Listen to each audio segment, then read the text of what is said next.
Bonjour, ici Relax QC, qui parle de hockey, etc. La deuxième partie de cette vidéo aborde les Canadiens de Montréal de la LNH.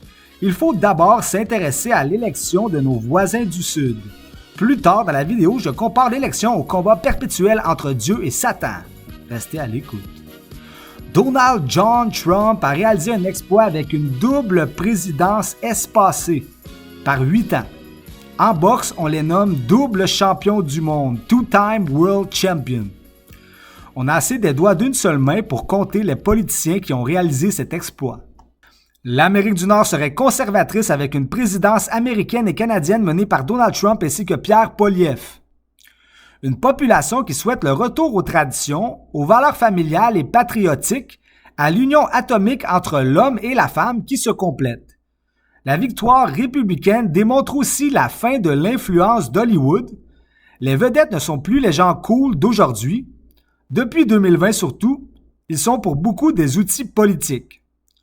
On apprécie le talent de comédiens de Robert De Niro et Leonardo DiCaprio, la musique de Taylor Swift et Lady Gaga, mais outre leur discipline, rien d'eux n'influence l'Américain moyen. On invite les vedettes à quitter les États-Unis comme ils le menaçaient avant l'élection, maintenant que Kamala a perdu. On peut me traiter d'illuminé ou fanatique, mais dans le débat politique, je perçois de plus en plus une opposition voilée entre Satan et Dieu. Je prédis que d'ici 1 ou 2 dizaines d'années, la population se battra en leur honneur sans dissimulation.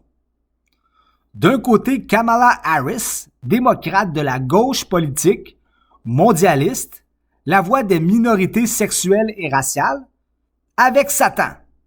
Yeah. De l'autre côté, Donald Trump, républicain de la droite politique, nationaliste patriotique, associé à la famille nucléaire traditionnelle, aux hétérosexuels, au col bleu manuel, donc avec Dieu. C'est Satan à gauche contre Dieu à droite. Les gens ne le réalisent juste pas encore pour le moment. À plus forte raison, l'éditorial de Relax QC, c'est l'anarchisme pacifique.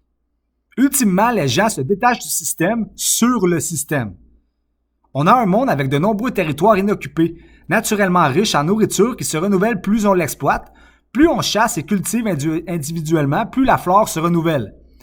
La pollution, c'est en fait l'industrialisation, le commerce. La matrice s'interpose entre ce naturel et l'individu avec son système légal politico-économique qui met une barrière entre l'humain et les ressources illimitées de la Terre. Ouf, c'est lourd, hein?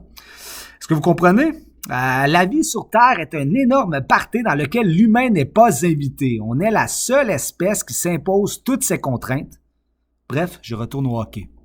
Les Canadiens de Montréal en sont à leur 4e année de reconstruction. Les médias les plus influents du monde du hockey soulèvent la question à savoir si notre équipe progresse vraiment sous le leadership de Martin Saint-Louis. Ce n'est plus JC seulement, là, il était juste avant-gardiste.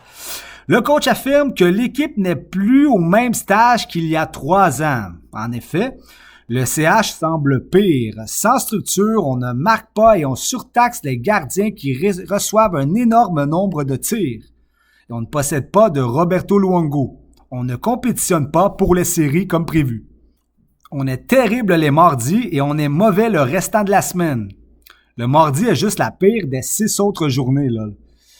L'équipe se contente d'un bon effort pendant une période. Le match leur échappe par la suite. Je parie que les puissances de la Ligue vont percevoir leur match contre Montréal comme une pause, un entraînement expérimental. Les fans auront l'impression qu'on est capable de challenger les meilleures équipes, mais en réalité, ces dernières auront juste levé le pied de l'accélérateur. Une seule bonne période suffit à battre les Canadiens. On focus tellement sur le système défensif dans notre territoire qu'on oublie d'attaquer. L'entraînement des mises au jeu de Marc Bureau a porté fruit par contre. Vorak sur le 3e trio a gagné 4 des 5 face-offs, Evan 3 sur 5. Rappelons que le Finlandais Patrick Laine s'est blessé au genou le 1er octobre, d'une blessure qui lui ferait rater de 2 à 3 mois. On pose la question s'il doit participer à la confrontation des 4 nations de 2025 qui aura lieu du 12 au 20 février. Après Rantanen, Laine est le meilleur ailier de la Finlande. Bonne journée!